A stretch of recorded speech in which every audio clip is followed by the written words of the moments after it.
Ugh, it's that time of day again. Time to get up and make someone else rich. Hi there, and welcome to the Build Your Wealth podcast. I'm your host, Nicole Thompson. Over the years, I've taken the skills I've learned as a dedicated employee in multiple fields and turned it into a thriving six-figure online business to create a wealth of my own. Now I'm here to teach you how to do the same thing. I share my successes and failures as an online business owner with you to help you avoid the pitfalls that can come with being an entrepreneur in the online space. It's my goal to help you achieve your success faster, adopt the right mindset for that success, and to show you how failing forward is all part of the process in building your wealth instead of someone else's. This is the Build Your Wealth podcast. Have you ever thought about becoming an entrepreneur but wondered, am I enough? Thanks so much for tuning in today. I'm your host, Nicole Thompson, and I've made it my mission to help new entrepreneurs ditch the day job and create a successful online business to start having a life that they live on their terms. Last week, I released part 1 of this 3-part series where I talked about the question that burns so intensely in so many of our minds, am I enough? And I covered the topic of being a recovering people pleaser. So if you missed part 1, make sure you go back and have a listen after this episode. Today in part 2, I wanted to discuss another concern you might have about choosing an entrepreneurial lifestyle. Do I have enough education to be an entrepreneur? Well, let me start by saying, once again, you are enough. Exactly who you are right now is exactly who you're supposed to be. Can you do better? We all can. And the way we do better is to go ahead and take those leaps, make those mistakes, and learn from them. Go forward knowing more and be stronger than we were before. I'm a business owner. I've had my online business for just over 6 years as of the date of this recording. I've had some amazing successes with my business, but boy, let me tell you, I've had some big time failures with it too. So what's so special about me that I can be an entrepreneur? What makes me capable of having an internet business? How did I get qualified to do what I do? Absolutely nothing.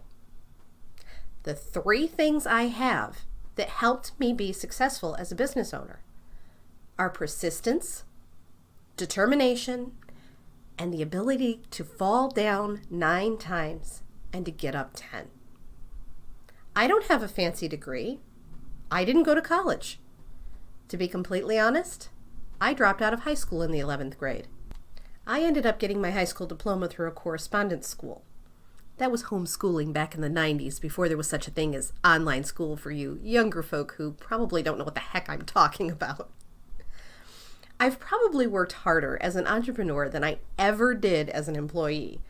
But what I always say to my husband is, if I'm going to put my blood, sweat, and tears into something, I'm going to do that for me, not to make somebody else's business bigger and better.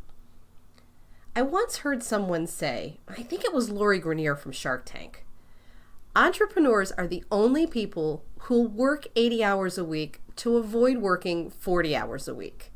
That couldn't be more true. Now, having a lesser education, I hope you heard those air quotes there, doesn't mean that you're not qualified to be an entrepreneur. You have your own way of doing whatever it is you do.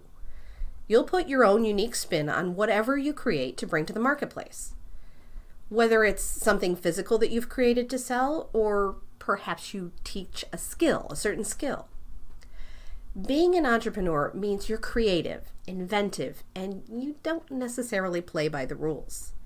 Now, don't get me wrong, the more education you have, the wider your pool of potential greatness will be.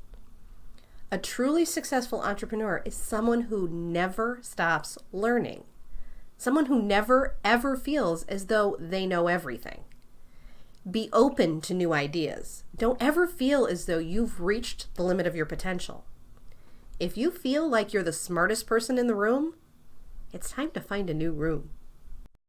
Next week, I'll be wrapping up this series with part 3 of Am I Enough, as I talk about determining your worth, what value you place on yourself and your offerings. Make sure to subscribe to the show so you don't miss the last episode in this series. If part 2 opened your eyes a bit, or if you had any aha moments, I would love to hear from you. Please consider leaving me a review. What you think of my show means the world to me, and I hope I'm adding some amazing value to your week. Thanks so much for tuning in today. I'll catch you on part 3 next week. You've been listening to the Build Your Wealth podcast. Thank you so much for tuning in today. Make sure you don't miss an episode by subscribing to the show. I've included any links to specifics mentioned in the show notes section below, so you can easily grab them there. I hope you'll consider leaving a review for me and let me know what you thought about the show. And if it helped you or resonated with you in some way, I'd love to hear about that too. Thanks again, and I'll see you over on the next episode. To your success.